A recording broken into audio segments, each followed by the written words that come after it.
Hi all, അസ്സലാമലൈക്കും. Welcome back to Silnas kitchen.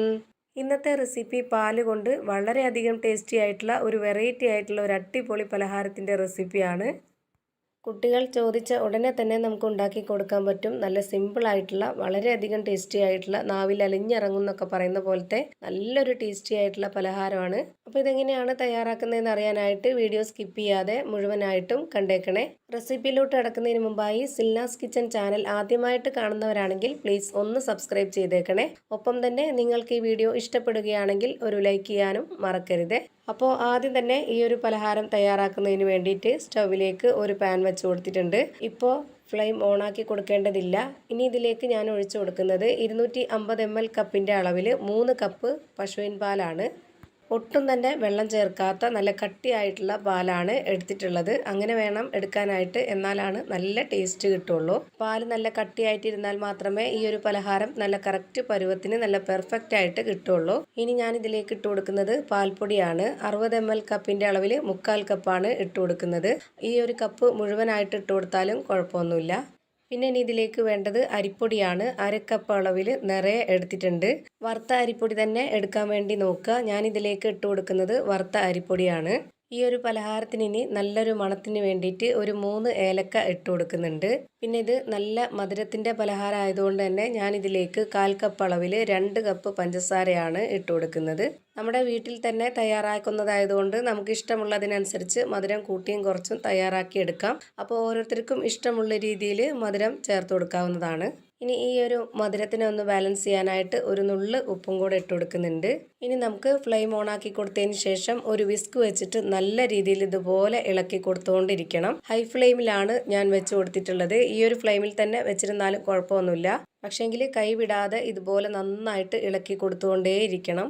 ഇതിൻ്റെ ഒരു ഭാഗത്ത് മാത്രമല്ല, ഇതുപോലെ ഹൈ ഫ്ലെയിമിൽ വെച്ചിട്ട് എല്ലാ ഭാഗവും ഒരുപോലെ നന്നായിട്ട് ഇളക്കി കൊടുത്തുകൊണ്ടേയിരിക്കുക. ഒരു ഭാഗം മാത്രമാണ് ഇളക്കി കൊടുക്കുന്നതെങ്കിൽ മറ്റേ ഭാഗം കട്ട പിടിക്കാനും കരിയാനൊക്കെ സാധ്യതയുണ്ട്. ഇപ്പോൾ ദാ ഈ ഒരു മിക്സ് ഇതുപോലെ നന്നായിട്ട് കുറുകി വരുന്നുണ്ട്. ആ ഒരു ടൈം ആകുമ്പോൾ നമുക്ക് ഒന്ന് ലോ ഫ്ലെയിമിൽ ഇട്ട് കൊടുത്തിട്ട് പെട്ടെന്ന് തന്നെ ഇതിലേക്ക് ഒരു 2.5 സ്പൂൺ അളവിൽ നെയ്യ് ഒഴിച്ച് കൊടുക്കുന്നുണ്ട്. ഇനി ഇതിൻ്റെ ഫ്ലെയിം കൂട്ടി വെക്കേണ്ട ആവശ്യമില്ല. ഇനി ആ ഒരു ലോ ഫ്ലെയിമിൽ തന്നെ ഇട്ട് വെച്ചിട്ടാണ് ഇത് ഏത് പരുവത്തിലാണോ നമ്മൾ റെഡിയാക്കി എടുക്കുന്നത് ആ ഒരു പരുവം വരേക്കും നമ്മളിത് ഇളക്കി കൊടുക്കുന്നത്. നെയ്യ് ഒഴിച്ചു കൊടുത്ത ഉടനെ തന്നെ വീണ്ടും നന്നായിട്ട് ഇളക്കി കൊടുത്തുകൊണ്ടേയിരിക്കണം. ഒന്ന് ഇതുപോലെ കുറുകി കിട്ടിക്കഴിഞ്ഞാൽ പിന്നെ ബുദ്ധിമുട്ടൊന്നുമില്ല. പെട്ടെന്ന് തന്നെ അത് നന്നായിട്ട് കട്ടിയായിട്ട് വരും. അപ്പോൾ ഇനി നമുക്ക് ഇതിൻ്റെ ആ ഒരു വിസ്ക് മാറ്റിയതിന് ശേഷം ഇതുപോലെ ഒരു സ്പാച്ച് വെച്ചിട്ട് നന്നായിട്ട് ഇളക്കി കൊടുത്താൽ മതിയാവും. ഇത് നമുക്ക് പശുവിൻ പാലിൽ മാത്രമല്ല തേങ്ങാപ്പാലിൽ വേണമെങ്കിലും ചെയ്തിട്ടെടുക്കാവുന്നതാണ്. തേങ്ങാപ്പാലിലാണ് ചെയ്തെടുക്കുന്നതെങ്കിലും ഒട്ടും തന്നെ വെള്ളം ചേർക്കാത്ത നല്ല കട്ടിയായിട്ടുള്ള 250 ml കപ്പിൻ്റെ അളവിൽ 3 കപ്പ് പാലിൽ തന്നെ ഇതേ അളവിൽ ബാക്കിയുള്ള എല്ലാ ഇൻഗ്രീഡിയൻസിൻ്റെ അളവും എടുത്തുകൊണ്ട് ചെയ്തെടുക്കുക. അപ്പോൾ ഇതേപോലെ തന്നെ നല്ല പെർഫെക്റ്റ് ആയിട്ടുള്ള നല്ല സോഫ്റ്റ് ആയിട്ടുള്ള നല്ലൊരു പലഹാരം റെഡിയായി കിട്ടും. ഇപ്പോൾ ഞാനിതിലേക്ക് ലാസ്റ്റായിട്ട് 1 സ്പൂൺ അളവിൽ നെയ്യ് കൂടി ഒഴിച്ചു കൊടുത്തതിന് ശേഷം ഇതാ ഈ ഒരു പരുവത്തിലാണ് റെഡിയാക്കി എടുത്തിട്ടുള്ളത്. ഇതിപ്പോൾ കാണുമ്പോൾ തന്നെ നിങ്ങൾക്ക് മനസ്സിലായിട്ടുണ്ടാവും ഇതിൻ്റെ കറക്റ്റ് ആയിട്ടുള്ള പരുവം. അപ്പോൾ ഇത്രയും മതിയാവും. ഇനി നമുക്കിതിൻ്റെ ഫ്ലെയിം ഓഫ് ചെയ്ത് കൊടുക്കാം. ഓഫ് ചെയ്തതിന് ശേഷം ഉടനെ തന്നെ നമ്മളിത് ഏത് പാത്രത്തിലാണോ സെറ്റാക്കാൻ വേണ്ടി വെക്കുന്നത് ആ ഒരു പാത്രത്തിലേക്ക് മാറ്റണം. ഞാനിപ്പോൾ ഇത് കേക്കിൻ്റെ മൗൾഡിലാണ് സെറ്റ് ചെയ്യുന്നത്. അപ്പോൾ അതിനായിട്ട് കുറച്ച് നെയ്യ് ഒന്ന് സ്പ്രെഡ് ആക്കിയിട്ടാണ് ഇത് ഇട്ട് കൊടുത്തിട്ടുള്ളത്. ഇനി ഇത് കറക്റ്റ് നല്ലൊരു ഷേപ്പിൽ കിട്ടാൻ വേണ്ടിയിട്ട് ഞാൻ ഇതുപോലൊരു സ്പാച്ച് വെച്ചിട്ട് നന്നായിട്ട് കറക്റ്റ് ലെവൽ ചെയ്ത് കൊടുക്കുന്നുണ്ട്. 2-3 മണിക്കൂർ ഇതേപോലെ തന്നെ വെച്ചിരുന്നതിന് ശേഷം പിന്നീട് നമുക്ക് എടുത്തിട്ട് നമുക്ക് ഇഷ്ടമുള്ള ഷേപ്പിൽ വലിപ്പത്തിലൊക്കെ കട്ട് ചെയ്തെടുത്ത് കഴിക്കാവുന്നതാണ്.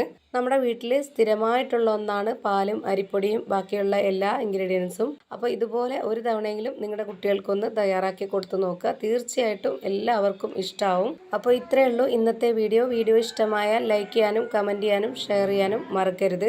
ഞാനിടുന്ന വീഡിയോസ് ഉടനടി കിട്ടുന്നതിന് വേണ്ടി സബ്സ്ക്രൈബ് ചെയ്ത് ബെല്ലൈക്കൺ അമർത്തി അതിൽ ഓൾ എന്ന ഓപ്ഷൻ എനേബിൾ ചെയ്ത് കൊടുക്കാനും മറക്കരുത്. പുതിയ ഒരു വീഡിയോയുമായി വീണ്ടും വരും. Thank you for watching.